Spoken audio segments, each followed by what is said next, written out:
Hi guys, welcome to Anushala by Anushri. This video is about something very much important and special. As the title of the video says, examination strategy for class 9th and 10th. दोनों classes के लिए video एक साथ इसलिए बना रही हूँ क्योंकि most of the schools 9th standard का पेपर 10th स्टैंडर्ड के ब्लूप्रिंट के अकॉर्डिंग बनाते हैं, राइट? तो यहाँ पर जो भी स्ट्रैटेजी होगी वो दोनों पेपर के लिए सेम होगी, गेटिंग? क्योंकि हम 9th स्टैंडर्ड के बच्चों को भी 10th बोर्ड के लिए प्रिपेयर करने की कोशिश पहले से करते हैं। Okay, so without any further delay हम शुरू करते हैं आज के लेक्चर को। In this lecture I'm going to tell you about a simple and smart examination strategy, जिसमें हम 3 मेजर पॉइंट्स पर फोकस करेंगे और उसके अंदर कुछ इंपॉर्टेंट सब पॉइंट्स को पढ़ेंगे, राइट? तो 3 मेजर पॉइंट्स क्या हैं? First of all we have to understand what is the examination pattern. ठीक है, हमें पता होना चाहिए कि एग्जाम एक्चुअली आएगा कैसे, मतलब जो पेपर होगा उसका फॉर्मेट क्या होगा, किस तरीके से कितने क्वेश्चंस होंगे और हमें कितना कितना कैसे अटेम्प्ट करना है, राइट? ऐसा नहीं होना चाहिए कि आप एग्जाम देने बैठे और आप पहली बार देख रहे हैं कि अच्छा इस तरीके से पेपर आता है, तो ये एक ब्लंडर मिस्टेक हो जाएगी और आप अच्छे मार्क्स स्कोर नहीं कर पाएंगे ऐसे में। Okay, second point we are focusing upon answer writing. Why? क्योंकि अल्टीमेटली बोर्ड एग्जाम्स की जो कॉपीज़ हैं या अगर होम एग्जाम्स की भी कॉपी है आपकी, तो चेकर जो है वो पूरा रिप्रेजेंटेशन आपका आपकी कॉपी से देखता है। ठीक है, तो आपकी कॉपी में आंसर्स प्रॉपर लिखे होने चाहिए ताकि आप अच्छे मार्क्स को गेन कर सकें और साथ में अपना एक रिप्रेजेंटेशन अच्छा वहाँ पर दे सकें, right? Third most important thing जो सबसे ज़्यादा ज़रूरी है तीनों में, दैट इज़ रिविजन। क्यों?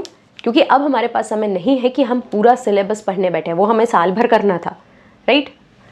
अब समय है कि आप किस तरीके से जितना आपने पढ़ा है उसको रिवाइज कैसे करेंगे, और अगर आपका कोई सिलेबस का टॉपिक छूटा हुआ है, कोई चैप्टर छूटा हुआ है, तो उसको कैसे कवर कर पाएंगे, गेटिंग? तो इन 3 मेजर पॉइंट्स पे हम फोकस करेंगे। सबसे पहले शुरू करेंगे अपने एग्जामिनेशन पैटर्न से। सी, एग्जाम में एसएसटी का जो पेपर आएगा वो किस तरीके से होगा? 80 मार्क्स का पेपर होगा, 20 आपके इंटरनल्स पे बेस्ड होंगे, गेटिंग? जो भी आपसे उसके लिए प्रोजेक्ट्स बनवाए हों या असाइनमेंट्स बनवाए हों वो उसमें कवर होगा, राइट? यहाँ पर मैं आपको पैटर्न बता रही हूँ कि कितने मार्क्स के लिए कितने क्वेश्चंस आएंगे, right? I have already mention, ये मार्क्स है और ये नंबर ऑफ क्वेश्चंस है। ठीक, यहाँ पर इनिशियली 20 मार्क्स के लिए 20 MCQs आएंगे, मतलब हर MCQ 1 मार्क्स का होगा। ठीक है, तुम यहाँ पर मेंशन कर सकते हैं कि 20 MCQs आएंगे आपके एग्जामिनेशन में। ठीक, फिर आपके पास 2 मार्क्स के लिए 4 क्वेश्चंस आएंगे। It means you can say कि ये कैसे क्वेश्चन है? Very short answer questions. ठीक है, वेरी शॉर्ट का मतलब क्या है? 2 मार्क्स के लिए है। 2 मार्क्स में आपके पास जो 4 क्वेश्चन है इनको एक वर्ड लिमिट के अंदर लिखना है आपको। ठीक है, क्यों? क्योंकि 2 मार्क्स का क्वेश्चन है, तो 2 मार्क्स के क्वेश्चन में ज़्यादा से ज़्यादा आप 4 लाइन लिखें, और बहुत बड़ी डेफिनेशन जा रही है तो 5, उससे ज़्यादा आप इसमें मत लिखो। रीज़न? क्योंकि 2 मार्क्स में वर्ड लिमिट होती है और अगर आप उससे ज़्यादा लिखेंगे तो भी आपको कोई 3 नंबर तो देने नहीं वाला 2 की जगह।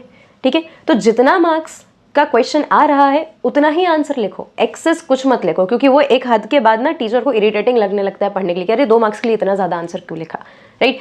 मैं आपको क्यों चेकिंग के जो चेकर बैठा है उसकी साइकोलॉजी क्या होती है वो भी मैं आपको बता पा रही हूँ, क्योंकि मैंने भी एग्जाम, बोर्ड एग्जाम्स के नहीं लेकिन जो होम एग्जाम्स के जो मैंने पेपर्स चेक किए वहाँ पे मुझे समझ में आता है कि टीचर पेपर, प्रिसाइज पेपर को चेक करने में ज़्यादा इंटरेस्टेड होता है ना, एज़ कम्पेयर टू कि बहुत ही ज़्यादा लिखा हो या बहुत ही कम लिखा हो या बहुत अननेसेसरी चीज़ें लिखी हो। ये सारी मैस से आप बचें, राइट? देन यहाँ पर आपके पास जो 4 क्वेश्चन आएंगे उसमें से कोई एक क्वेश्चन होगा, ऐसा होगा जिसमें एक ऑप्शन होगा। ठीक है, इस बात का आपको ध्यान रखना है। कैसे? अगर 4 क्वेश्चन आ रहे हैं, ठीक है, मान लो 1 2 3 एंड 4। अब ये जो सपोज आपका थर्ड आंसर है, ठीक है, मतलब जो थर्ड क्वेश्चन है इसमें आपके पास 2 ऑप्शन है कि या तो आप ये वाला अटेम्प्ट कर लो या ये वाला अटेम्प्ट कर लो, राइट? लेकिन ये ऑप्शन सिर्फ और सिर्फ थर्ड क्वेश्चन में है, मतलब कि first, second and fourth are compulsory, right? आप ऐसा नहीं कर सकते हैं कि अगर मान लो आपको ये दोनों बन रहे हैं और ये फोर्थ वाला नहीं बन रहा है तो आपने 1 2 3 4 अटेम्प्ट कर दिया और आप सोचोगे कि आपको 8 मार्क्स मिल जाएंगे। नहीं, यहाँ पर आपको मार्क्स नहीं मिलेंगे क्योंकि ऑप्शन सिर्फ इन दोनों में था, गेटिंग? तो इस बात का सबसे ज़्यादा ध्यान रखना है, ये और किस क्वेश्चन में लगा है इसको ध्यान में रखकर आप पेपर को अटेम्प्ट करें, राइट? सेम यही होगा यहाँ पर 3 मार्क्स के क्वेश्चन में जो 5 क्वेश्चन आएंगे यहाँ पर भी आपको एक ऑप्शन मिल जाएगा।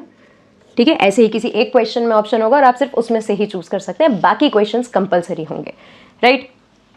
ये जो आपके 3 मार्क्स के क्वेश्चन है आप इनको शॉर्ट आंसर क्वेश्चन कह सकते हैं। ठीक है, मतलब 3 मार्क्स का क्वेश्चन आ रहा है, तो 3 मार्क्स के क्वेश्चन में कितना लिखोगे, है ना। वर्ड लिमिट 3 मार्क के क्वेश्चन की क्या होगी, अराउंड आपकी 5 to 6 लाइन्स, ज़्यादा है तो 7, उससे ज़्यादा मत लिखो 3 मार्क्स में। और यहाँ पर आपके पास जो 3 मार्क्स और 5 मार्क्स वाले क्वेश्चन है, ठीक है, या 4 मार्क्स वाले जो क्वेश्चन है, यहाँ पर आपको ये चीज़ ध्यान रखनी है कि पॉइंट्स में अगर आंसर लिख सकते हो तो बेस्ट, ठीक, क्योंकि पॉइंट्स में अगर आप आंसर लिखते हो तो फिर वहाँ पे पैराग्राफ की लेंथ नहीं देखी जाती, या वर्ड लिमिट को वहाँ पे हम काउंटर नहीं करते हैं, ठीक है। जैसे अगर 3 मार्क्स के लिए क्वेश्चन आ रहा है तो आप 3 पॉइंट्स लिख दो और हर एक पॉइंट में आप ज़्यादा से ज़्यादा 2 लाइन एक्सप्लेन कर दो, हो गई 6 लाइन 7 लाइन खत्म, ठीक है। तो 3 मार्क्स के और 5 मार्क्स के क्वेश्चन में आप ध्यान रखें कि यहाँ पर अगर आप पॉइंट्स में आंसर लिख सकते हैं तो ज़्यादा बेस्ट है। एसएसटी में बहुत सारे अपार्ट फ्रॉम हिस्ट्री, ठीक है, ज़्यादातर हिस्ट्री में भी ऐसे टॉपिक्स होते हैं जिनमें हम पॉइंट्स में आंसर लिख सकते हैं, बाकी सिविक्स में पॉइंट्स में आंसर आप इजीली लिख सकते हैं, ज्योग्राफी में इजीली लिख सकते हैं, इको में इजीली लिख सकते हैं, ठीक है। हिस्ट्री में अगर बनता है तो ठीक है, वरना अगर आप पैराग्राफ वाइज आंसर लिखना चाह रहे हैं तो 7 से 8 लाइन लिख के वहाँ पर ख़त्म कर दो। गेटिंग?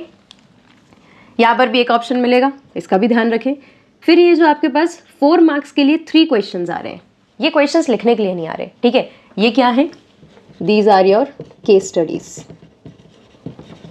मतलब जैसे आप इंग्लिश का एग्जाम देते हैं तो उसमें जो अनसीन पैसेजेस होते हैं, ठीक, उसी तरीके से आपको कुछ पैसेजेस दिए जाएंगे, 3 पैसेज दिए जाएंगे और हर पैसेज में 4 मार्क्स के लिए क्वेश्चंस होंगे। अब ज़रूरी नहीं है कि 4 मार्क्स का क्वेश्चन 4 अलग अलग क्वेश्चन आए, 1 मार्क्स के लिए, हो सकता है कि 2 मार्क्स के लिए 2 क्वेश्चन आ जाए, राइट, या हो सकता है कि 4 मार्क्स के लिए 1 क्वेश्चन आ जाए, कुछ भी आ सकता है पैराग्राफ में, ठीक है, या जो आपकी केस स्टडीज़ है, राइट। और हो सकता है कि ये आपके एनसीईआरटी के बाहर से आ जाए, या हो सकता है कि एनसीईआरटी के अंदर से आ जाए, ठीक है। चारों में से किसी भी बुक में से कोई भी पैराग्राफ उठा के आपको दिया जा सकता है और इसके आंसर्स आपको इसमें से ही लिखने, और पॉसिबिलिटी है कि एक आध आपको एनालिसिस वाला आंसर दे दिया जाए कि ये पैराग्राफ है, डायरेक्ट इससे ही क्वेश्चन नहीं पूछ रहे हैं हम, लेकिन इससे रिलेटेड क्वेश्चन पूछ रहे हैं, तो इसको एनालाइज करके आप अपने वर्ड्स में लिखिए। गेटिंग? तो अवेयर होकर इसको सॉल्व करें। इसमें आपको कोई ऑप्शन नहीं रहेगा, 3 केस स्टडीज आएंगे, आपको तीनों अटेम्प्ट करनी है, ठीक है, that is compulsory question. Then 5 marks के लिए आएंगे आपके पास 4 क्वेश्चंस, ठीक है, और ये होंगे आपके लॉन्ग आंसर क्वेश्चंस, ठीक है। लॉन्ग आंसर क्वेश्चंस 5 मार्क्स के लिए 4। अच्छी बात यह है कि यहाँ पे जो 4 क्वेश्चंस आ रहे हैं, चारों में एक एक ऑप्शन रहेगा, ठीक है। चारों में ऑप्शन का मतलब क्या है, इस तरीके से, फर्स्ट में भी आपके पास 2 ऑप्शन है, सेकेंड में भी आपके पास 2 ऑप्शन है, थर्ड में भी है और फोर्थ में भी है, ठीक। हर क्वेश्चन में आपके पास एक एक चॉइस मिल रही है कि आप चाहें तो ऊपर वाला क्वेश्चन अटेम्प्ट करें या नीचे वाला क्वेश्चन अटेम्प्ट करें, ठीक है। तो यहाँ पर ये आपको एडवांटेज मिल जाएगा 5 मार्क्स के क्वेश्चन में। लॉन्ग आंसर है, 5 नंबर का है, मतलब आंसर तो बड़ा होगा। पैराग्राफ में लिख रहे हो, अपनी आंसर शीट का आधा पेज लिखो, दैट विल बी इनफ, ठीक है। लेकिन अगर पॉइंट वाइज लिख रहे हैं तो 5 पॉइंट लिखें कंपल्सरीली, राइट। 5 पॉइंट लिखो, हर पॉइंट को 2 से 3, ज़्यादा से ज़्यादा 4 लाइन, ठीक है। इसे 3 लाइन इनफ होती है, उसमें आप उसको समझाएं और ख़त्म करें, ठीक है। इवन अगर जैसे कोई क्वेश्चन ऐसा आ रहा है सपोज क्वेश्चन आता है कि भाई आप पेनिनसुलर रिवर सिस्टम को समझाइए, तो अगर आप उसमें एक या 2 लाइन में पेनिनसुलर रिवर सिस्टम क्या है उसको एक्सप्लेन करते हैं, तो उसके बाद आप 4 पॉइंट्स लिख सकते हैं, ठीक है। तो ऐसे भी आपके 5 मार्क्स डिवाइड हो जाएंगे। आंसर लिखते समय आपको ये चीज़ पता होनी चाहिए कि हम टीचर को एक फॉर्मेट बनाकर दे रहे हैं चेक करने के लिए।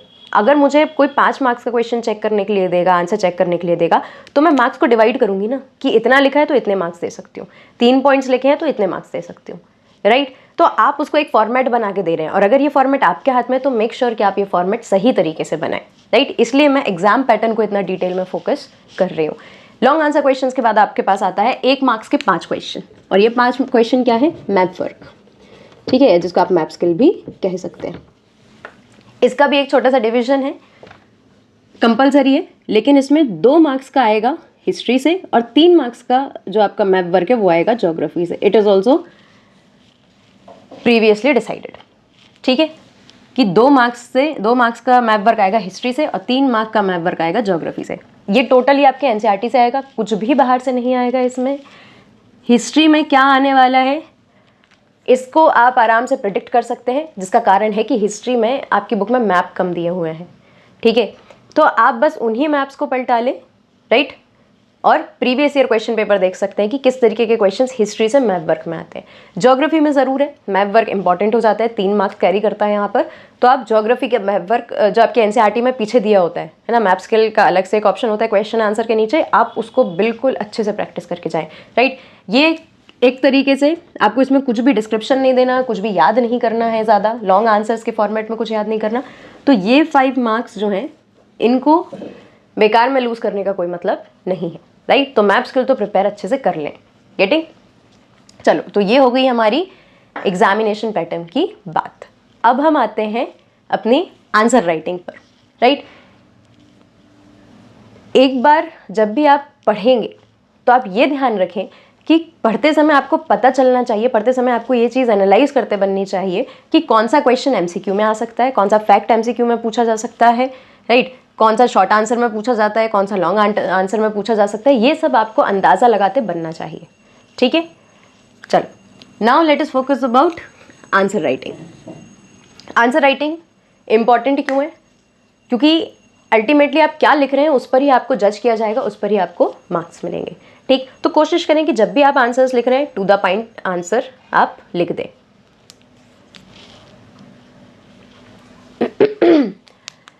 Now let us focus on answer writing. Answer writing सबसे ज़रूरी इसलिए है क्योंकि आपके आंसर्स के बेसिस पर ही आपको जज किया जा रहा है और उसी पर आपको मार्क्स दिए जा रहे हैं, right.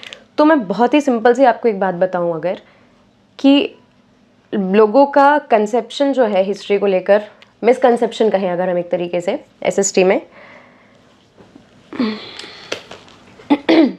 Now let us move towards answer writing. Answer writing काफ़ी ज़रूरी है क्योंकि इसके बेसिस पर ही आपको मार्क्स मिल रहे हैं, उसके बेसिस पर ही आपको जज किया जा रहा है, ठीक है। आंसर राइटिंग में एक लोगों को मिसकंसेप्शन है एसएसटी में कि अरे बहुत सारा लिखना पड़ता है। नहीं, आंसर राइटिंग में आपको टू दी पॉइंट आंसर्स लिखने होते हैं। वो बात अलग है कि यहाँ पर हमने इतना डिस्ट्रीब्यूशन किया है, मतलब 5 मार्क्स का क्वेश्चन आ रहा है तो उसमें तो ज़्यादा लिखोगे, ठीक है, लेकिन ज़्यादा लिखने में भी टू द पॉइंट आंसर आप लिखें। 5 मार्क्स का क्वेश्चन है, कोई नहीं कह रहा आपसे आप 2 पेज पूरे भर के लिख दें, नो नीड ऑफ इट, ठीक है। अगर आप 5 पॉइंट भी लिख रहे हैं तो उनको 3 से 4 लाइन में एक्सप्लेन करो, ख़त्म करो, राइट। चलो, तो आंसर्स कैसे होने चाहिए हमारे? टू द पॉइंट आंसर होने चाहिए, जो पूछा है। पहले वीडियो में भी हमने बात करी थी, जब हम हिस्ट्री और सिविक्स की कैसे पढ़ते हैं सब्जेक्ट्स को, उनकी स्ट्रेटेजी मैंने शेयर की थी। तो मैंने बताया था कि you have to understand the need of the question. Question पूछ क्या रहा है, हमको वो आंसर करना है। अगर हमें नहीं भी बन रहा है कि क्वेश्चन क्या पूछ रहा है, हमें नहीं, मतलब हम समझ रहे हैं कि क्वेश्चन क्या पूछ रहा है लेकिन हमें आंसर नहीं पता, तो उसके बारे में आपको जो कुछ भी आता है ना, आप उसको थोड़ा सा लिखो, उसको सिंपली डिस्क्राइब करो और छोड़ दो। अननेसेसरी उसमें कोई दूसरी कहानी जोड़ने की कोशिश मत करो, ठीक है। कारण क्या है? क्योंकि अगर आपने वो 1-2 लाइन भी सही लिखी है तो आपको 1 या 2 मार्क्स तो मिल जाएंगे उसमें, राइट। बाकी जो आप एक्स्ट्रा लिख रहे हैं उसको पढ़ने में टीचर इरिटेट होता है, राइट, कि नहीं पता है तो क्यों लिख रहा है बेकार में, और अननेसेसरी अनरिलेटेबल चीज़ें लिख रहा है, right. So to the point answer लिखने and you have to understand the need of the question. Second, according to the marks, यही हमने अभी जस्ट डिस्कस किया कि मार्क्स के अकॉर्डिंग आंसर लिखने हैं, मतलब you have to take care of the word limit, ठीक है। वर्ड लिमिट को ध्यान में रखने से 2 फायदे होते हैं। पहला तो आपका टाइम मैनेजमेंट हो जाता है, ठीक है। अगर आप 2 मार्क्स के क्वेश्चन में पूरा पेज भर रहे हो तो वेस्टेज है, 2 से ज़्यादा तो नंबर मिलेंगे ही नहीं, राइट। तो इसका मतलब क्या है कि जब भी आप आंसर्स लिख रहे हैं तो मार्क्स के अकॉर्डिंग लिखें, तो उसमें आपका टाइम भी मैनेज होगा और उसमें आपका रिप्रेजेंटेशन भी वहाँ पर अच्छा जाएगा, ठीक है। कि हाँ, टीचर पढ़ के टीचर समझ रहा है कि ठीक है 2 मार्क्स के क्वेश्चन के लिए बच्चे ने इतना लिखा है, दैट इज सफिशिएंट। फटाफट चेक करो, मार्क्स दो, खत्म, गेटिंग। Next, time management. अभी हमने देखा ज़रूरी क्यों है टाइम मैनेजमेंट। क्वेश्चंस काफ़ी सारे, ठीक है, मतलब नंबर ऑफ क्वेश्चंस जो यहाँ पर आ रहे हैं वो भी ज़्यादा है। अब 5 मार्क्स के आंसर 4 है, ठीक है, 20 मार्क्स है। इसको लिखने के लिए आराम से आपको कुछ नहीं तो 30 to 35 मिनट्स तो ईजिली लग जाएंगे, अगर आपको सारा कुछ ध्यान है ना, अगर आपसे पेपर आराम से बन रहा है तो, राइट। वरना आपको इससे भी ज़्यादा टाइम लग जाएगा, because you have to make the points, you have to write what the question is asking, getting. तो यहाँ पर नंबर ऑफ क्वेश्चन ज़्यादा है तो सबसे इंपॉर्टेंट हो जाता है टाइम मैनेज करना। काफ़ी सारे बच्चों का एसएसटी का पेपर छूट जाता है, ठीक है, जिसमें मेन होते हैं आपके ये लॉन्ग आंसर्स, राइट। वाई? क्योंकि अगर आप सेक्शन वाइज पेपर अटेम्प्ट करते हैं और आपकी स्पीड मेंटेन्ड नहीं है तो लास्ट में आने वाले ये जो 2 क्वेश्चंस होते हैं ये आपके मिस हो जाते हैं, गेटिंग। तो टाइम मैनेज कैसे होगा? टाइम मैनेज करेंगे हम बहुत ही सिंपल तरीके से, राइट। आपको क्वेश्चन जब मिलता है राइट। तो आपको 15 मिनट मिलते हैं क्वेश्चन पढ़ने के लिए। उन 15 मिनट में आप एक काम करें, आप ये 20 MCQs और ये मैप वर्क ये काम करके ख़त्म कर लें, ठीक है। मतलब कॉपी में लिखने तो नहीं मिलेगा, लेकिन एटलीस्ट आप इनको पढ़कर लोकेट कर सकते हैं, इनको पढ़ के आप इनके आंसर्स तो पता कर सकते हैं कि जब जैसे ही आपको कॉपी मिलेगी आप जल्दी जल्दी से उनको टिक करके अपनी कॉपी में नोट कर लेंगे, राइट। क्योंकि तब आप ये काम तो कर नहीं सकते, आंसर्स तो आप लिख नहीं सकते। इवन अगर आपके ये दोनों काम हो जाते हैं उतनी देर में, तो आप केस स्टडी को भी पढ़ सकते हैं, राइट। क्योंकि इसके भी आपको केस स्टडी पढ़ने में बाद में समय लगेगा, गेटिंग। तो जो 15 मिनट स्टार्टिंग के हैं उसको इन क्वेश्चंस में, मतलब ये जो आपके लिखने वाले आंसर्स हैं ना, 2 मार्क्स क्वेश्चन, 3 मार्क्स क्वेश्चन और 5 मार्क्स क्वेश्चन, इनमें वेस्ट मत करना। क्योंकि इनको रीड भी कर लोगे तो कोई सेंस नहीं है, कुछ कर तो पाओगे नहीं, राइट। नहीं बनेगा तो और टेंशन होगी। तो बेटर है कि आप स्टार्टिंग में ये 3 काम करके रख लें, राइट। ताकि जब आपको एक्चुअली समय की पूरे 3 घंटे की ज़रूरत पड़ेगी तब आपके पास इन क्वेश्चंस के लिए टाइम हो, गेटिंग। फिर दूसरा टाइम मैनेजमेंट का अच्छा तरीका क्या है, वर्ड लिमिट ध्यान रखो, 2 मार्क्स में उतना ही लिमिटेड लिखो, ठीक है। सबकी अलग अलग स्ट्रैटेजी है, आपको कोई स्ट्रैटेजी अभी तक इतने समय तक एग्जाम्स दे के समझ में आई है तो आप उसको फॉलो कर सकते हैं। वरना मैंने जिस तरीके से, जो मैं अपने ग्रेजुएशन और पोस्ट ग्रेजुएशन में जो भी मैं आंसर्स लिखती हूँ, ठीक है, वो मैं किस तरीके से लिखती हूँ, वर्ड लिमिट को ध्यान में रख के, राइट। अगर मुझे पता है कि मेरा 4 मार्क्स का क्वेश्चन है, ठीक है, तो मैं उस पर पहले डिसाइड कर लेती हूँ कि 4 पेज से ज़्यादा मैं इसमें लिखूंगी नहीं, ठीक है। 4 पेज मतलब 2 पेज आगे पीछे मिलाकर, राइट।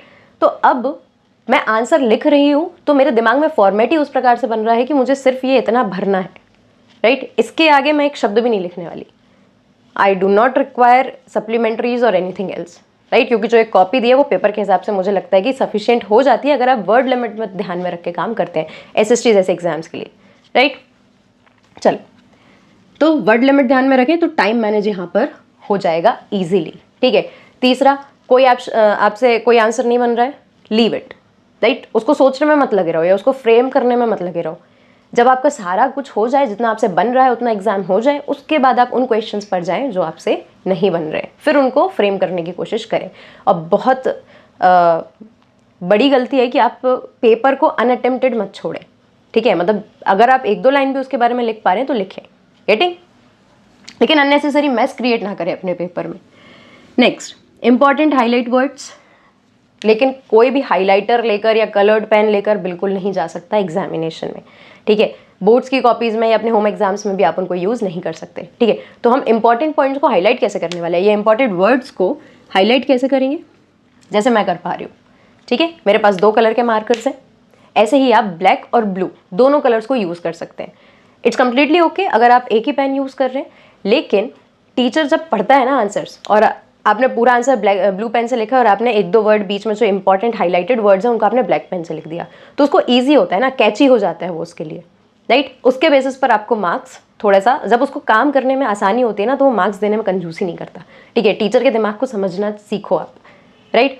अगर मुझे किसी पेपर को पढ़ने में बहुत ज़्यादा समस्या होगी, राइट, तो मैं अपने आप, मेरा दिमाग जो है ना वो फ्रेम कर लेगा कि यार बच्चे को ज़्यादा कुछ बन नहीं रहा है, ठीक है। प्लस मैं उस चीज़ को करने में इरिटेट हो जाऊँगी, राइट। क्योंकि मुझे एक कॉपी तो चेक करनी नहीं है, मुझे तो बहुत सारी कॉपीज चेक करनी है। एक कॉपी पर मैं बहुत डिटेल में पढ़ने में समय ख़राब नहीं कर सकती, राइट। तो इसलिए ज़रूरी है कि आप टीचर के लिए काम आसान करो तो वो आपको मार्क्स देना थोड़ा सा ईजी कर पाएगा, right. Next, 1 section at a time, this is one of the most important point, ठीक है। वाई? क्योंकि ये बहुत ईजी कर देता है काम टीचर का। लेकिन अगर आप सेक्शन अलग अलग समय पे अटेम्प्ट कर रहे हो तो उसमें बहुत ज़्यादा कन्फ्यूजन क्रिएट होती है। कैसे? जैसे ये आपके सारे जो क्वेश्चंस हैं ये अलग अलग सेक्शंस में होंगे, राइट। इट्स कम्प्लीटली ओके अगर आप पहले दूसरे सेक्शंस को अटेम्प्ट करना चाहते हो, राइट। जैसे आपने सोचा कि चलो एक काम करते हैं कि हम लॉन्ग आंसर से शुरू करते हैं। मान लेते हैं ये ई सेक्शन है, ठीक है, राइट। तो भी कोई परेशानी नहीं है, आप ई सेक्शन से एग्जाम चालू करना चाहते हैं बिल्कुल करिए, लेकिन आप ध्यान रखें कि ई सेक्शन के जो 4 क्वेश्चंस हैं वो आप एक जगह पर कर दें, ठीक है। उसके बाद आप आराम से सेक्शन डी चालू करें, कोई परेशानी नहीं। लेकिन आप ये गड़बड़ करते हैं कि सेक्शन ई का एक क्वेश्चन आपने यहाँ कर दिया, 2 कर दिए, तीसरा आपसे नहीं बन रहा था, आपने यहाँ पे सेक्शन डी चालू कर दिया, फिर आपने आंसर लिख दिया, राइट। फिर आप दोबारा से सेक्शन ई पे आ गए, फिर कहीं बी आ गया, फिर कहीं ए आ गया। ये बहुत ज़्यादा कन्फ्यूजन क्रिएट करता है। प्लस ये आपके लिए बहुत ज़्यादा हार्मफुल है। क्यों? क्योंकि मोस्ट ऑफ द टाइम आप एग्जाम लिखने में इतना ज़्यादा बिजी हो जाते हैं कि आप ध्यान नहीं दे पाते कि हम नंबर सही लिख रहे हैं या नहीं, हमने सेक्शन नंबर भी ऊपर डाला है या नहीं। तो ये समस्या है, राइट?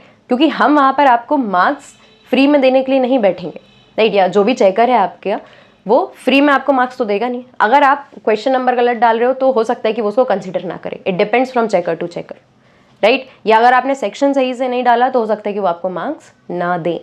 तो इस तरीके का आप फॉर्मेट अपनी कॉपी में बिल्कुल ना तैयार करके दें, राइट? कोशिश करें कि एक बार में एक सेक्शन, जैसे मान लो कि अगर मैं सेक्शन ई पहले अटेम्प्ट कर रही हूँ और 4 क्वेश्चन, ठीक है, मुझसे 3 बन रहे हैं, 1 नहीं बन रहा, तो मैं उस एक के लिए जगह छोड़ दूंगी और मैं आगे बढ़ जाऊंगी, ठीक है? एक पेज मैंने उसके लिए छोड़ दिया, फिर मैं नेक्स्ट पेज से मैंने दूसरा सेक्शन करना चालू किया। क्यों? क्योंकि ऐसे में जब मैं लास्ट में अपनी कॉपी रिव्यू करूंगी ना, तो मुझे भी आसानी होगी कि अच्छा इस सेक्शन का ये क्वेश्चन नहीं बना, राइट? फिर वहाँ मैं ढूंढने में टाइम वेस्ट नहीं करूँगी, अच्छा मैंने यहाँ पे ई किया है, डी किया है, ए किया है। गेटिंग? इस तरीके का फॉर्मेट बिल्कुल भी आप अपने पेपर में ना दें, क्योंकि ये बहुत ही ज़्यादा गलत इंप्रेशन डालता है, राइट? और इसके साथ एक और चीज़ आप ऐड कर सकते हैं कि करेक्ट नंबर्स डालें, है ना?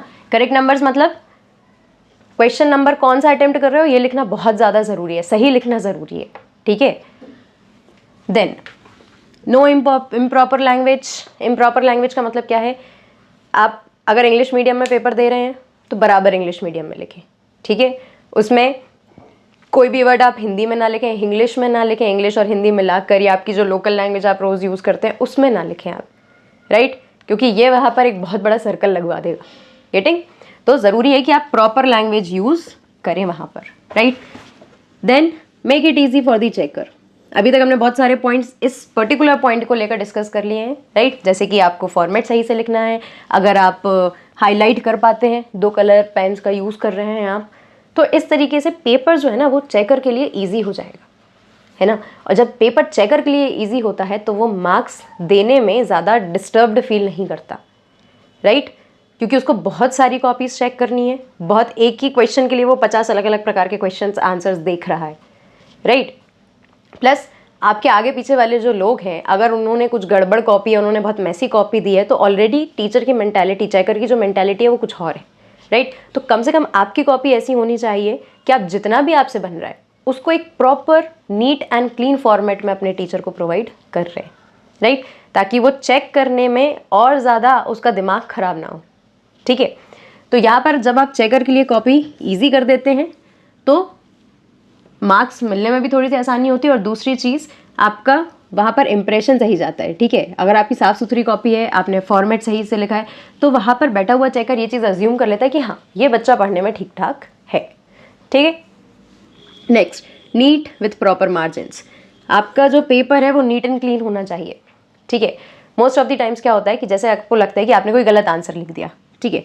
जैसे मान लो कि मैंने यहाँ पर कुछ गलत वर्ड लिख दिया, ठीक है? अब मुझे लगता है कि गलत है, तो सिंपली मुझे क्या करना चाहिए? दिस, दैट्स इट, ठीक है? अगर आप अपनी बोर्ड की कॉपी में या एग्जामिनेशन कॉपी में ये कर रहे हो कि खराब इंप्रेशन है, काटना ही तो था ना, सिंपली ऐसे एक लाइन लेके काट देते, दैट्स इट, राइट? तो इस तरीके की हरकतें बिल्कुल मत करो, right?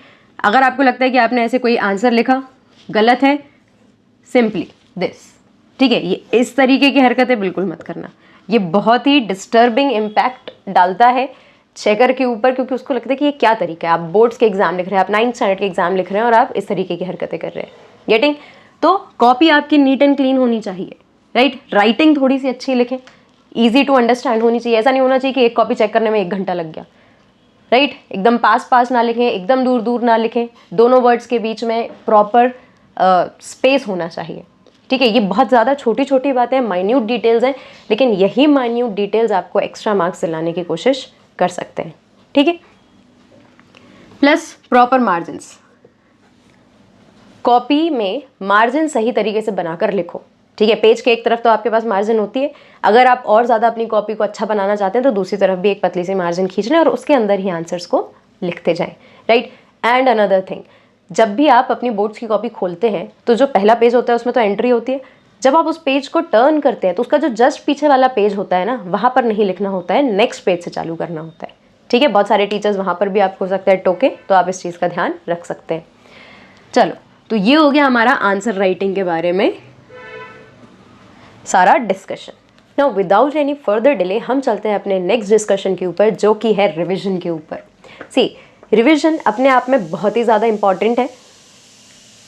Kindly ignore the noises. Revision अपने आप में बहुत ज़्यादा इंपॉर्टेंट है, ठीक है। क्यों? क्योंकि एग्ज़ाम के थोड़े समय पहले हमारे पास जो सबसे अच्छा तरीका हो सकता है चीज़ों को रिकॉल करने का, वो है रिविजन, ठीक है। और अगर आपकी रिविजन की स्ट्रैटेजी गड़बड़ है तो मतलब आप मान के चलें कि कई चीज़ें ऐसी भी होंगी जो आपने अच्छे से पढ़ी हैं लेकिन वो एग्ज़ाम के समय आपको याद नहीं आ रही, ठीक है, या आप उनको फ्रेम नहीं कर पा रहे हो प्रॉपर आंसर्स में, ठीक है। तो रिविजन, जितना भी कुछ पढ़ते हैं आप, उसका रिविजन बहुत ज़्यादा ज़रूरी है, ठीक है। प्लस इस समय पर बहुत सारे लोग ऐसे भी होंगे जिनका सिलेबस ही अभी तक कवर नहीं हुआ होगा, ठीक है। तो वो रिविजन जो आप पढ़ चुके हैं उसका करते चलो, और जो आपने नहीं पढ़ा है उसको बहुत ही सिंपल और स्मार्ट तरीके से पढ़ के ख़त्म करने की कोशिश करो, राइट। ओके, रिवीजन के लिए एक सिंपल सा तरीका मेरे पास है जिसको मैं बोलती हूँ 1 चैप्टर 1 डे, ठीक है। हर स्टूडेंट की अपनी अपनी रिवीजन की अलग स्ट्रैटेजी होती है, एग्जाम्स की अलग स्ट्रैटेजी होती है, अलग अलग तरीके से पढ़ते हैं, ठीक है। बट ये जो स्ट्रैटेजी है मैं अपने एक्सपीरियंसेस को सामने लेकर आई हूँ, ठीक है। अब ज़रूरी नहीं है कि ये स्ट्रैटेजी आपको 100% सूटेबल लगे, राइट। तो इसमें से आपको जो भी पॉइंट्स यूजफुल लगते हैं आप उसको अपनी स्ट्रैटेजी में इंक्लूड कर सकते हैं। अगर आपको ऐसा लगता है कि आपकी स्ट्रैटेजी में कुछ पुराना हो गया है या सही तरीके से आपको रिजल्ट नहीं दे रहा है तो आप इस स्ट्रैटेजी को यूज़ कर सकते हैं। गेटिंग? चलो, 1 चैप्टर 1 डे क्यों बोल रही हूँ मैं? क्योंकि समय हमारे पास कम है, प्लस आपको सिर्फ एक ही सब्जेक्ट का एग्जाम नहीं देना, आपको बहुत सारे सब्जेक्ट्स का एग्जाम देना है, राइट। और सारे सब्जेक्ट्स का सिलेबस काफ़ी ज़्यादा है। तो अगर हम एक सब्जेक्ट के एक चैप्टर को एक दिन में ख़त्म कर लेते हैं, ठीक है। अब ऐसा तो नहीं ना कि अगर आप जनरली लोग एग्जाम से पहले आप स्कूल जाना बंद करते हैं, आपकी पीएल लग चुकी होंगी, राइट। तो यहाँ पर आपके पास दिन का जितना भी समय है उसको आप डिवाइड कर सकते हो पर्टिकुलर सब्जेक्ट के लिए, राइट। और उसमें भी कंफ्यूज खुद को करने की बजाय आप बिल्कुल टाइम डिसाइड कर लो, खुद को एक टाइम बाउंडेशन दो, ठीक, कि आज की डेट में मुझे इस सब्जेक्ट का ये चैप्टर ख़त्म करना है, ठीक है। मतलब 1 डे 1 चैप्टर। और इसमें सबसे ज़्यादा ज़रूरी है कि आपके पास होनी चाहिए एक टाइम बाउंडेशन, ठीक है। टाइम बाउंडेशन मतलब ये नहीं कि आज ही चैप्टर करना ही है, ये तो प्लानिंग हो गई, ठीक है, लेकिन डिटेल्ड प्लानिंग की ज़रूरत है ना। जैसे अगर आप हिस्ट्री का चैप्टर पढ़ते हैं तो हिस्ट्री के चैप्टर 9th और 10th दोनों में बड़े बड़े, ठीक है, 10 से 15 पेजेस से तो ज़्यादा का ही है एक चैप्टर, ठीक, भले ही 4-5 चैप्टर है लेकिन ज़्यादा बड़े हैं, ठीक। तो आप डिसाइड कर लो कि अगर मुझे हिस्ट्री का एक दिन में एक चैप्टर पढ़ना है तो मेरे हिसाब से मेरे पास 3 घंटे होने चाहिए। इन 3 घंटों में मैं अपने नोट्स को भी रिवाइज कर सकती हूँ, ठीक है, मैं 1-2 आंसर्स भी लिख के देख सकती हूँ। ये उन बच्चों के लिए है जिनका ऑलरेडी नोट्स प्रिपेयर है और जो सीरियसली पढ़ाई कर रहे हैं, ठीक। अब जिन बच्चों का बिल्कुल भी कुछ नहीं हुआ है, ठीक है, because I am a teacher I understand there is a very huge variety of students, right, जो कल पेपर है आज सोच रहे हैं कि अब कुछ पढ़ लें। तो ऐसे बच्चों का ज़्यादा कुछ तो मेरे हिसाब से नहीं हो सकता है, ठीक। तो उन लोगों के लिए ज़रूरी है कि भैया आप नोट्स का कहीं से अरेंजमेंट करें और उनको पढ़ लें, राइट। ये स्ट्रैटेजी उनके लिए है जिनकी ठीक ठाक तैयारी पेपर के लिए चल रही है, राइट। आपके हिसाब से तो अगर आपकी रीडिंग स्पीड अच्छी है, अगर आपकी मेमोराइजेशन स्पीड अच्छी है, आप इसको 2 घंटे में कवर कर सकते हो, ठीक है। बट मेक श्योर इवन 3 से अगर आपको 1 घंटा एक्स्ट्रा भी लग रहा है, 4 घंटे भी अगर लग रहे हैं, फिर भी आप ये कोशिश करें कि आज आपने जो काम उठाया है उसको आप ख़त्म कर दें। आज अगर आप हिस्ट्री का एक चैप्टर पढ़ने बैठ गए हैं तो ये ख़त्म करके ही आप उठेंगे। टाइम बाउंडेशन खुद को दें, राइट। ऐसा नहीं होना चाहिए कि आधा दिन निकल गया आप सोच रहे हैं अच्छा एक चैप्टर पढ़ना था, अब देखते हैं कब पढ़ेंगे, राइट। तो एक प्रॉपर टाइम टेबल बना लो अपने रिविजन के लिए कि दिन का इतना समय आप इस पर्टिकुलर सब्जेक्ट को देंगे और उस दिन आपको क्या रिवीजन करना है, ठीक है, कौन से चैप्टर का रिवीजन करना है। आई वुड सजेस्ट अगर आप सीरियसली एग्जाम्स देने की तैयारी कर रहे हैं तो आप अपने लिए एक टाइम टेबल बनाएं, ठीक। वो वाला नहीं कि सुबह 6 बजे उठना है, इतने बजे जाना है, उतने बजे करना है, ये आपकी मर्जी है, राइट। ये टाइम टेबल किस तरीके से बनेगा कि किस दिन को कौन कौन से सब्जेक्ट रिवाइज करने हैं और उन पर्टिकुलर सब्जेक्ट में कौन सा चैप्टर रिवाइज करना है। आपके पास एक पूरा टाइम टेबल बना होना चाहिए कि इस दिन ये वाला चैप्टर, अगले दिन ये वाला चैप्टर, ठीक।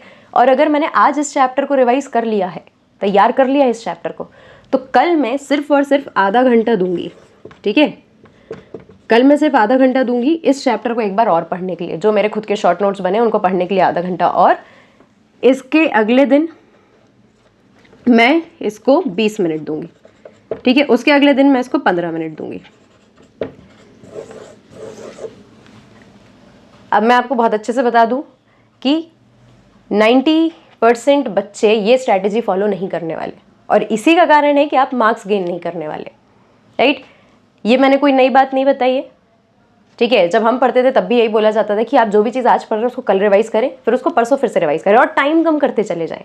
यही तो स्मार्ट तरीका है। आपको क्या लगता है कि आप इतने सारे सब्जेक्ट्स इतने कम समय में पढ़ रहे हैं, इतना सारा लोड है आपके सर पे अभी अलग अलग सब्जेक्ट्स का, तो आपको लगता है कि आपका दिमाग जो है उसने एक बार जो चीज़ पढ़ ली उसको याद रहेगी? नहीं, उसको कंटिन्यूसली आपको बार बार याद दिलाना पड़ता है कि हाँ हमने कल ये पढ़ा था, आज इसको 10 मिनट में देख लो, 15 मिनट में देख लो। अल्टीमेटली होगा अगर आप इस तरीके से काम करेंगे, एक हफ्ते के बाद आप 5 मिनट के अंदर अपनी कॉपी को आराम से पलटा रहे होंगे। और ऐसा नहीं कि सिर्फ देखने के लिए पलटा रहे हैं, राइट। आपको विजुअलाइज होने लग जाएगा कि अच्छा यहाँ पर ये लिखा था, ठीक है। तो ये एक बहुत अच्छा तरीका है, इससे आपके दिमाग में चीज़ें बैठ जाती हैं और आपकी जितनी बार आप उस चीज़ को पढ़ेंगे ना वो और ज़्यादा क्लियर होते चले जाएगा, क्लैरिटी मिलेगी आपको हर एक कंसेप्ट के बारे में, राइट। तो टाइम बाउंडेशन ज़रूरी है, एक proper time table is also important, किस दिन आपको क्या पढ़ना है और उसको कितनी बार रिवाइज करना है, ठीक है। और ये पता है ये काम करने के लिए ना आपको अलग से समय नहीं निकालना पड़ता। Most of the students says कि मैम इतना तो टाइम ही नहीं है, हमें इतने सारे सब्जेक्ट पढ़ने हैं, हम आधा घंटा कहाँ से निकालें? अरे ये आधा घंटा आपको कब निकालना है? जब आप ऑलरेडी कुछ चीज़ पढ़ के उठ चुके हो, आपने सोचा कि आप चलो थोड़ी देर ब्रेक लोगे, ठीक है। आप बिल्कुल सुबह सुबह उठे, आपने सोचा चलो एक बार पलटा लेते हैं, सुबह सुबह ये काम करके ख़त्म कर दो। काम को लिखना चालू करो कि मेरे पास कितने सारे काम हैं, और फिर आप उनको कोशिश करो कि आज तो इतने काम करनी है। 10 काम लिख रहे हो, 10 में से 7 काम हो रहे हैं, 6 काम हो रहे हैं, दैट इज़ ऑल्सो इनफ, ठीक है। इनिशियल लेवल पर ये भी काफ़ी है, राइट। और आप क्या करोगे, जब आप ये टाइम टेबल बनाकर काम करोगे ना, तो आप सोचोगे कि अच्छा ये काम खत्म करना है, इस काम को काटना है, क्रॉस करना है, तो जब समय मिले तब कर लो, right.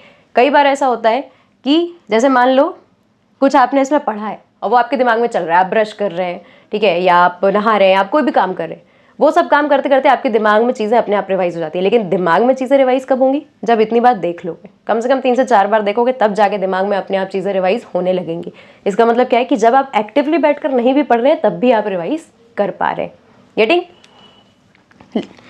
Late us move to next. Don't pick up books. Books नहीं उठानी है, मतलब क्या है? एनसीईआरटीज़ हमारे पास जो भी हैं उनको पढ़ने का टाइम हमें साल भर दिया गया था। अब अगर आप एग्ज़ाम से पहले एनसीईआरटीज़ उठाकर आप सोच रहे हैं कि अच्छा कल पेपर है, आज मैं एनसीईआरटी पलटा लेता हूँ, तो काम नहीं बनेगा, ठीक है। एनसीईआरटीज़ अब तक आपको पलटा लेनी थी, ठीक है, उसको पढ़ लेना था, उससे नोट्स बना लेने थे, और इतने नोट्स बना लेने थे कि लास्ट में आप और ज़्यादा शॉर्ट नोट्स बनाकर ख़त्म कर दो, ठीक है। राइटिंग प्रैक्टिस करने लग जाना चाहिए था आपको अभी, राइट। तो बुक तो उठाने का अब काम है ही नहीं, ठीक। जो अभी तक आपने साल भर नोट्स बनाए हैं, आप वो नोट्स को ही पढ़ें, उसमें भी जो इंपॉर्टेंट चीज़ें उनको हाईलाइट करें, उनको और ज़्यादा अलग किसी पेज पे लिख लें। इतना छोटा कर लो कि अल्टीमेटली आपके पास अगर कल एग्ज़ाम है तो आज आपके पास हर चैप्टर के लिए एक पेज के नोट्स होने चाहिए, दैट्स इट, राइट। हिस्ट्री के चैप्टर्स बड़े हैं तो 2 पेज के नोट्स बना लो, उससे ज़्यादा नहीं। ऐसा नहीं होना चाहिए कि कल मेरा एग्ज़ाम है, आज मैं 10 पेजेस पर चैप्टर के लिए पलटा रही हूँ। गेटिंग? ये सारी चीज़ें आपको क्योंकि मेंटली भी आपको अफेक्ट करता है ना कि अरे इतना सारा रिवाइज करना है मुझे, राइट। अगर आप एक टॉपिक के लिए एक चैप्टर के लिए 1 पेज के नोट्स बना रहे हो तो वो अपने आप में आपको कॉन्फिडेंस देता है, ठीक है। आपके दिमाग को बेवकूफ़ बना के रखता है कि अच्छा थोड़ा सा ही तो पढ़ना है, ठीक है, फटाफट पढ़ लेंगे हम, राइट। तो कोशिश करो कि आपके पास बहुत प्रिसाइज नोट्स हों, ज़रूरी चीज़ें आपने लिखी हों। और प्रिसाइज नोट्स कब बनते हैं? जब आप मल्टीपल रीडिंग करते हैं। मैंने अपने पहले वीडियो में भी इसको बताया था, ठीक है। मल्टीपल रीडिंग बार बार करते हो ना तो एक वर्ड देखकर पूरा स्टोरी याद आ जाती है, ठीक है। यही फ़ायदा है आपकी मल्टीपल रीडिंग्स का। और जिन बच्चों ने नोट्स नहीं बनाए हैं, पहली बात तो एक बहुत बड़ा प्रॉब्लम है कि अगर आपने नोट्स नहीं बनाए हैं तो भले आप चीज़ों को दिमाग में रख लो, आप लिख नहीं पाओगे, ठीक है। दिमाग मोस्ट ऑफ द टाइम्स क्या होता है कि एग्जामिनेशन में ना वो बच्चे ज़्यादा स्कोर कर पाते हैं जिनके दिमाग में चीज़ें होती हैं, उनको केवल लिखना है, तो वो 3 घंटे में मैनेज करके पेपर लिख देते हैं। लेकिन उन बच्चों को पेपर छूट जाता है जो क्या करने की कोशिश कर रहे हैं, पेपर में बैठ के रिकॉल करने की कोशिश कर रहे हैं कि अच्छा अब क्या लिखूं, इसके साथ और क्या लिख सकता हूं, ठीक है। अगर आप ये कर रहे हैं तो वहाँ पर आप डेफिनेट है कि टाइम मैनेजमेंट आपका नहीं हो पाएगा, राइट। जिन बच्चों के पास नोट्स नहीं है, अब आप लगाएं जुगाड़। सिंपल जुगाड़ कैसे लगेगा? या तो आप अपने किसी फ्रेंड से नोट्स अरेंज करें, ठीक है, बहुत हिम्मत कर रहे हो तो बैठो। जिन लोगों ने मल्टीपल रीडिंग करके बार बार बड़े नोट्स बनाए फिर छोटे नोट्स बनाए, ठीक है, आप बड़े नोट्स वाला स्टेप जंप करो। ठीक है, आप सिर्फ और सिर्फ अपनी बुक पढ़ो, एक बार में प्रॉपर रीडिंग करें। ठीक है, बहुत ही फोकस्ड होकर रीडिंग करें और बिल्कुल प्रिसाइज नोट्स बनाएं और 3-4 बार अपने छोटे छोटे नोट्स को ही क्या कर लें, रिवाइज कर लें। ठीक है, तो ही काम बन पाएगा, राइट। अब ये वाला point, this is also important, जो बच्चे सीरियसली तैयारी कर रहे हैं उनके लिए इंपॉर्टेंट है। ठीक है, जैसे मैंने अभी बताया कि पहले जब आप बुक पढ़ते हैं तो आपके पास डिटेल्स नोट्स होते हैं, है ना। जब आप स्कूल्स में कॉपीज चेक कराने के लिए नोट्स बनाते हैं तो आप बड़े बड़े नोट्स बनाते हैं। ठीक, अब जब आप दोबारा खुद का रिवीजन कर रहे हैं ना, तो वो जो आपकी कॉपी में 8-10 पेजेस के नोट्स बन गए हैं, 5-7 पेजेस के नोट्स बन गए हैं, उन 5-7 पेजेस को भी आपको 2 पेजेस में लाना है। ठीक है, क्यों? क्योंकि लास्ट मिनट रिवीजन में आपके सिर्फ 2 पेजेस ही काम आने वाले हैं, जो अल्टीमेट आपके शॉर्ट नोट्स बनाए हैं ना आपने, वो। ठीक, और डिटेल नोट्स जो होते हैं वो आपके लॉन्ग आंसर में काम आते हैं। और डिटेल नोट्स जब आप बार बार पढ़ लेंगे, ठीक है, जैसे मेरे जो स्टूडेंट्स हैं वो आके मुझसे बोलते हैं कि मैम इतना बड़ा चैप्टर है, अगर आप मुझसे बोल रहे हो कि जो मैंने कॉपी में नोट्स बनाया है मैं जब उसके शॉर्ट नोट्स बनाऊं तो ऐसा तो नहीं होगा कि मैं कुछ इंपॉर्टेंट पॉइंट छोड़ दूं, ठीक है, या कुछ मिस आउट हो जाए, राइट। तो मेरे कहने का सिंपल तरीका ये है कि पॉइंट मिस आउट लिखने में हो सकता है, लेकिन अगर आप बार बार रीड कर रहे हैं, अपने नोट्स को बार बार रिवाइज कर रहे हैं, है ना, सीरियसली फोकस्ड होकर कंसंट्रेट होकर पढ़ रहे हैं, तो आप दिमाग में मिस आउट नहीं करेंगे उसको। ठीक है, लिखने में आपने एक वर्ड लिख लिया, उससे जैसे ही आपने उस एक वर्ड को देखा, आपके दिमाग में उसका जो बैकअप स्टोरी थी वो चालू हो गई, है ना, आपको वो सारा कुछ रिकॉल हो गया, राइट। तो हम जब एग्जाम देने जा रहे हैं वहाँ थोड़ी ना हम कोई कॉपी या कोई नोट्स, वहाँ तो हम एक पेज के नोट्स भी नहीं लेके जा रहे, राइट, वहाँ सब कुछ हमारे दिमाग में जा रहा है। तो ज़रूरी है कि आप नोट्स बनाने की स्ट्रैटेजी इस हिसाब से रखें। ठीक है, नोट्स को ही पढ़ें। एक बार अगर आपने ढंग से बुक पढ़ के नोट्स बना लिए, अब आपको बुक उठाने की ज़रूरत नहीं है, अब आप अपने नोट्स उठाओ। वो नोट्स भी अगर आपके 8-10 पेजेस के बने हैं, उनको 2-3 बार पढ़ो, जल्दी जल्दी पढ़ो उनको, ठीक है। और उसमें से भी जो सबसे इंपॉर्टेंट है या जिस चीज़ से आपको जो कीवर्ड्स हैं जिनसे आपको रिकॉल हो जाएगा, 1-1, 2-2 सिंपल सेंटेंसेस में उनको लिखो। बस लास्ट मिनट रिविजन में आपको सिर्फ वो 2 से 3 पेजेस के नोट्स उठाने हैं।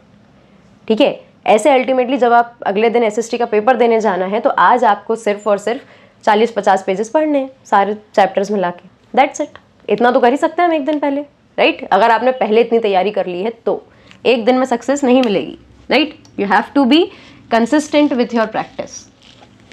देन इंपॉर्टेंट टॉपिक्स, यहाँ से देखो, चलो यहाँ तक तो था हमारा हार्ड वर्क, यहाँ से आगे हमारा स्मार्ट वर्क। स्मार्ट वर्क क्या कहता है? हार्ड वर्क और स्मार्ट वर्क है क्या? हार्ड वर्क का मतलब है कि भाई आप सब कुछ करने की कोशिश कर रहे हो, ठीक। और स्मार्ट वर्क वो है जिसमें आप एक सर्टेन लेवल तक जाने के लिए सब कुछ कवर करने की कोशिश नहीं कर रहे, ठीक है। आप स्मार्ट तरीके से एक शॉर्टकट देखने की कोशिश कर रहे हो, ठीक। नॉट एग्जैक्टली शॉर्टकट, लेकिन एक स्मार्ट तरीका है पढ़ने का। इंपॉर्टेंट टॉपिक्स, जब आप किसी भी सब्जेक्ट को पढ़ते हो, है ना, किसी भी चैप्टर को आप पढ़ रहे हो, ठीक है, आपने अपनी बुक से क्या किया, डिटेल्ड नोट्स बना लिए, फिर आपने उससे शॉर्ट नोट्स बना लिए। अब ये तुम 2 से 3 बार पढ़ चुके हो तो इतने में तो आपको समझ में आ ही गया ना कि कौन सा टॉपिक है जो इम्पॉर्टेंट है, ठीक। एक और मदद इसमें आप प्रीवियस ईयर क्वेश्चन पेपर से ले सकते हैं। 2-3 साल के पेपर्स देखो किस तरीके के क्वेश्चन पूछे जाते हैं, है ना, कौन सा टॉपिक है जिससे हर साल क्वेश्चन आए, मतलब इंपॉर्टेंट है, सिंपल, है ना। ये चीटिंग थोड़ी ना है, ये तो स्मार्ट तरीका है एक क्वेश्चन पेपर को थोड़ा सा प्रेडिक्ट करने की कोशिश आप कर रहे हैं यहाँ पर, राइट। तो ऐसे टॉपिक्स को तो बिल्कुल नहीं छोड़ना है। अगर पर्टिकुलर चैप्टर में से भी कुछ छूट रहा है तो कम से कम ये तो ना छूटे, ठीक है। चैप्टर में जितने टॉपिक है सबसे तो क्वेश्चन आना नहीं है, राइट। तो आपको प्रिडिक्ट करते बनना चाहिए, है ना, आपको एनालिसिस करते आना चाहिए प्रीवियस ईयर क्वेश्चन पेपर देखकर या फिर ये बुक से पढ़कर नोट्स बनाने में कि कौन सा टॉपिक जो है वो इम्पॉर्टेंट है, ठीक। बाकी कुछ छूट भी जाए तो ये नहीं छूटना चाहिए क्योंकि क्वेश्चन इससे आ सकता है ना। तो एक स्मार्ट तरीका है पेपर को सॉल्व करने का। Then study according to marks. अब ये क्या तरीका है? जब भी आप पढ़ते हैं, ठीक है, तो कुछ टॉपिक्स ऐसे होते हैं जिसमें सिर्फ 1 या 2 लाइन में फैक्ट लिखे होते हैं, ठीक है। जैसे मान लो आपको बताया जा रहा है कि वर्ल्ड वॉर जो था वो सेकेंड वर्ल्ड वॉर हुआ 1939 से 1945। अब ये तो फैक्ट है, डेट है, राइट।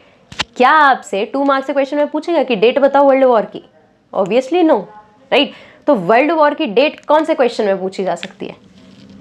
एमसीक्यू, ठीक है। हाँ, आपसे ये जरूर पूछा जा सकता है कि वर्ल्ड वॉर 2 में कौन कौन सी पार्टीज इन्वॉल्व थी, और अब ये कोई डिटेल्ड क्वेश्चन तो है नहीं, पार्टीज के नाम बस बताने, तो ऑब्वियस सी बात है कि ये किस में आ सकता है? 2 मार्क्स क्वेश्चन के लिए, ठीक है। आपसे पूछा जा सकता है कि वर्ल्ड वॉर 2 जो हुआ उसका एंड रिजल्ट क्या था, ठीक है, तो हो सकता है कि वो 3 मार्क्स में आ जाए। गेटिंग? अगर आपसे ये पूछ ले कि वर्ल्ड वॉर 2 के इफेक्ट्स क्या क्या हुए ऑल ओवर दी वर्ल्ड, तो डिटेल है ना, समझ में आ रहा है। इफेक्ट कोई एक या 2 नंबर में बताने वाली चीज़ है क्या? कोई एक इफेक्ट तो होगा नहीं, बहुत सारे इफेक्ट्स होंगे, तो ऑब्वियस सी बात है कि ये क्वेश्चन 5 मार्क्स में आ सकता है। समझ आया? ठीक।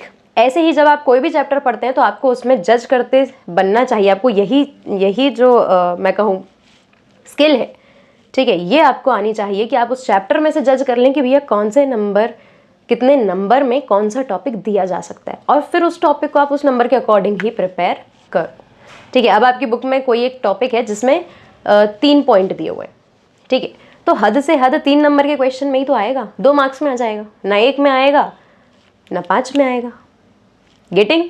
तो पेपर पूरा एनसीईआरटी बेसिस पे बनता है, आपको बस पढ़ते आना चाहिए कि हम स्मार्टली एनसीईआरटी को पढ़ते कैसे हैं। जब उसी में से पेपर आना है तो हमें पता तो होना चाहिए ना कि कौन सा टॉपिक है या कौन सा जो क्वेश्चन है वो कितने मार्क्स में आ सकता है, और अगर हम उसके हिसाब से ही प्रिपेयर करेंगे तो हमारी प्रिपरेशन बिल्कुल टू द पॉइंट होगी, राइट, और हम अननेसेसरी चीज़ों को याद करने से या अननेसेसरी चीज़ों को एनालाइज करने से बच पाएंगे, ठीक है। तो आप ध्यान रखें कि मार्क्स के अकॉर्डिंग आप पढ़ें। Then map work is important, क्योंकि हमने अभी देखा कि हिस्ट्री से 2 मार्क्स का, ज्योग्राफी से 3 मार्क्स का, ठीक। अब हमें पता है कि ये 5 मार्क्स में जो भी हमको लोकेट करना है वो हमारी बुक से ही आने वाला है, और केवल 2 बुक से आना है, राइट। सिविक्स भी नहीं पढ़नी है आपको मैप वर्क के लिए, और ना ही आपको इको पढ़नी है, आपको सिर्फ पढ़नी है हिस्ट्री और ज्योग्राफी। उसमें भी जो आपके ऑलरेडी बने हुए मैप्स हैं या जो आपकी ज्योग्राफी में मैप स्किल दी हुई है उससे आना है, तो ये तो डेफिनेट है ना कि बुक के ही अंदर से आ रहा है, राइट। तो मैप को लोकेट करने में तो आपके मार्क्स जाने ही नहीं चाहिए, मतलब ये जो 5 मार्क्स हैं ये आपको कन्फर्मली गेन करने ही करने हैं। Getting? Then practice answer writing. आपके एग्जाम में not only your board exams, home exams, कोई भी एग्जाम, ग्रेजुएशन हो, पोस्ट ग्रेजुएशन हो, या कोई भी कॉम्पिटिटिव एग्जाम जिसमें सब्जेक्टिव क्वेश्चंस आते हैं, उसका ब्रह्मास्त्र एक ही है कि आपको आंसर राइटिंग करते बननी चाहिए, ठीक है। आंसर राइटिंग करना क्यों ज़रूरी है? क्योंकि वहाँ पर आपको 3 घंटे मिलते हैं सिर्फ और सिर्फ लिखने के, ना वहाँ आपको याद करने का टाइम मिल रहा है, ना वहाँ पे आपको ज़्यादा टाइम आप रिकॉलिंग में वेस्ट कर सकते हैं अपना, ठीक है। अब आंसर राइटिंग कैसी, मतलब परफेक्ट आंसर राइटिंग अगर मैं कहूँ तो जैसे आपने क्वेश्चन पढ़ा तो आपको इनिशियली आपके दिमाग में बिल्कुल 5-7 सेकंड के अंदर एक फॉर्मेट बन जाना चाहिए कि अच्छा, अगर मेरे से वर्ल्ड वॉर के बारे में क्वेश्चन पूछा है तो पहले तो मैं वर्ल्ड वॉर की डेट बताने वाली हूँ, ठीक है, फिर मैं उसकी पार्टीज़ के बारे में बताने वाली हूँ कि कौन कौन सी पार्टीज़, कौन कौन सी कंट्रीज इन्वॉल्व थी, राइट। उसके बाद मैं बताने वाली हूँ कि इसके कॉजेज़ क्या थे, उसके बाद मैं बताने वाली हूँ कि इफेक्ट क्या हुआ, आंसर खत्म, ठीक है। 5-6 सेकंड मैंने लिए ये फॉर्मेट अपने दिमाग में बनाने के लिए। अब उसके बाद मेरे हाथ रुकेंगे ही नहीं अगर मेरी प्रॉपर आंसर राइटिंग है तो, ठीक है। मतलब अगर मैंने घर पे उसको 2 बार लिख के देखा है, पढ़ते पढ़ते मैंने उसको लिख के देखा है, पढ़ते पढ़ते मैं कीवर्ड्स किसी भी पेपर में डूडल करते करते मैंने उसके कीवर्ड्स बना लिए, राइट। क्यों ऐसा होता है? क्योंकि ये जो आपके सेंसेस हैं ये कनेक्टेड है, ठीक है। आपका ब्रेन आपके हाथ को क्या कर रहा है, ऑर्डर दे रहा है ना, कमांड दे रहा है कि लिखो, लेकिन अगर आपके इन दोनों के बीच में कोऑर्डिनेशन अच्छा है तो कमांड का वेट नहीं करेगा आपका हाथ, ठीक है। आपका दिमाग हो सकता है कि दूसरे क्वेश्चन के बारे में सोच रहा हो, ठीक है, और यहाँ पे आपके हाथ ने पूरा आंसर लिख दिया, राइट। ये बहुत ही ज़्यादा हाई लेवल का आंसर राइटिंग प्रैक्टिस के बाद ऐसा होता है, ठीक है। और आप इसको कैसे कर सकते हैं? सबसे अच्छा तरीका है कि भाई जब भी कोई चैप्टर पढ़ लो, फटाफट से पुराने पेपर उठाओ या आपकी जो बुक के पीछे क्वेश्चंस हैं, ठीक है, या आप किसी भी टॉपिक के बारे में बिना क्वेश्चन के आप बस उस टॉपिक के बारे में जितना जानते हो उतना प्रॉपर फॉर्मेट में लिखने की कोशिश करो। 1 बार गलत लिखो, 4 बार गलत लिखो, कोई प्रॉब्लम नहीं है, कम से कम एग्जाम में आप उसको सही तरीके से लिख पाएंगे। गेटिंग? राइट। और जब भी आप पढ़ रहे हैं तो मेक श्योर कि आप एक रफ कॉपी, एक पेपर या कुछ भी लेकर बैठे, और जो कुछ भी आप पढ़ते जा रहे हो उसमें जो कीवर्ड्स आ रहे हैं ना उनको लिखते जाओ कहीं पर भी, है ना। कोई ज़रूरी नहीं है सीधा सीधा लिखो, आड़ा टेढ़ा लिखो, जैसे लिखना है लिखो, लेकिन कीवर्ड्स जब लिखते हो ना तो यहाँ पर प्रिंट होने लग जाता है। ठीक है, तो आंसर राइटिंग प्रैक्टिस करना बहुत ज़्यादा ज़रूरी है। अगर कोई भी बच्चा ऐसा है जिसको ऐसा लगता है कि उसने बस पेपर के एक दिन पहले बैठ के सारा कुछ पढ़ लिया है और उसने एक भी शब्द लिख के नहीं देखा, एक भी आंसर लिख के नहीं देखा है, तो फिर आप बहुत ही अच्छे तरीके से टाइम मैनेज करके और प्रॉपर आंसर्स प्रॉपर फॉर्मेट में नहीं लिख पाएंगे एग्ज़ाम में। ठीक है, ये बहुत ही ट्राइड और टेस्टेड मेथड है। ठीक, कि सारा कुछ पढ़ लेना और फिर सोचना कि एग्ज़ाम में तो सब कुछ बन जाएगा क्योंकि हमने सब कुछ पढ़ लिया है, तो वहाँ पर सब कुछ नहीं बनता है, क्योंकि आपने सिर्फ अपने एक सेंस में उसको क्या किया है, इन्वॉल्व किया है। अगर आप अपने मतलब हाथ के साथ उसको कोऑर्डिनेट कर पाते हैं, राइटिंग प्रैक्टिस करते हैं पढ़ने के साथ साथ, लिखने के साथ साथ, तो चीज़ें याद भी होती हैं और वहाँ पर आपको लिखते भी बनेगा। Getting? So answer writing is very much important, right? तो ये थी हमारी strategy. Not only class 9th और 10th दोनों के लिए तो काफ़ी इंपॉर्टेंट है, क्योंकि पैटर्न के हिसाब से हमने यहाँ पर बात की है। लेकिन अगर हम पैटर्न को इग्नोर भी करते हैं तो आंसर राइटिंग और रिविजन, ये दोनों स्ट्रैटेजीज आप किसी भी एग्ज़ाम में, चाहे वो छोटी क्लासेस हों, बड़ी क्लासेस हों, या फिर आपके 12th बोर्ड्स हों, इवन आपका ग्रेजुएशन, पोस्ट ग्रेजुएशन, कुछ भी है, उसमें अल्टीमेटली पॉइंट्स यही होते हैं कि स्ट्रैटेजी क्या होनी चाहिए आपकी। ठीक है, this strategy was completely mine. मैंने जितने साल पेपर दिए हैं या जितने पेपर चेक किए हैं उसके हिसाब से मैंने इसको प्रिपेयर किया। गेटिंग? अगर आपके लिए ये यूज़फुल है या आपको स्ट्रैटेजी से थोड़ी भी मदद मिली है तो मुझे कमेंट सेक्शन में बताएं, ताकि मुझे समझ आए कि मैं ठीक डायरेक्शन में काम कर रही हूँ। ठीक है, और किसी को मेरे काम से मदद मिल रही है। Okay, so I hope this is it. ये वीडियो यूज़फुल रहा होगा, मुझे कमेंट सेक्शन में बताएं, and don't forget to like, comment, share and subscribe. Thank you so much.